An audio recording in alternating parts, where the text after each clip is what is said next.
दरम्यान शिवसेना शिंदे गटाचे नेते आणि सामाजिक न्यायमंत्री संजय शिरसाटांनी संजय राऊतांवर निशाणा साधलाय, तर चित्रा वाघ यांनी सुद्धा त्यांच्यावर टीकेची झोड उठवली. पाहूयात हे दोघं काय म्हणतात. शिंदे कशाला बोलतील? शिंदेंचं त्यांचं जर एवढं शक्य असतं तर शिंदेने त्यांना अटकच होऊ दिली नसती. वर बोलू का मग मी करू का, कशासाठी करणार ते? मुळामध्ये ज्या आरोपामध्ये हा अटक झालेला आहे पत्राचाळ प्रकरणामध्ये, त्याच्यामध्ये केलेला गैरव्यवहार हा काही केलेला लपल्या जाणार नाहीये. आताही त्याची चौकशी चालून हे महाशय आता बेलवर बाहेर आहेत, हे पहिले लक्षात घ्या.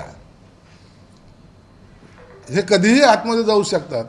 म्हणून हा जो खटाटोप चाललाय ना, की मी काहीतरी हिरो बनायचा प्रयत्न जे म्हणतो ना, आपल्याला स्वतःला हिरो बनवायचं म्हणून असते, एक केविलवाना त्याचा प्रयत्न आहे.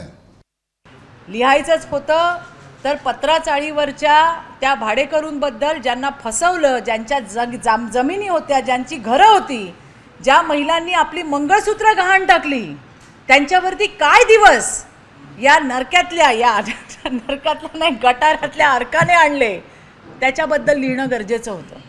हे पुस्तक सत्य घटनेवर आधारित आहे की काल्पनिक आहे हे आधी पहिलं वाचावं लागेल. पण तुम्हाला माहिती आहे की चित्रपट बनवताना दोन विषय असतात, एक काल्पनिक असतो आणि एक सत्य घटनेवर आधारित असतो. आता ह्याच्यातलं बहुतेक सगळं काल्पनिकच दिसतंय, त्याच्यामुळे ते मी वाचतो. मी पुस्तक वाचल्यानंतर मला जर असं वाटलं पुस्तक लिहावं तर मी स्वर्गातलं नरक हे पुस्तक लिहिणार आहे.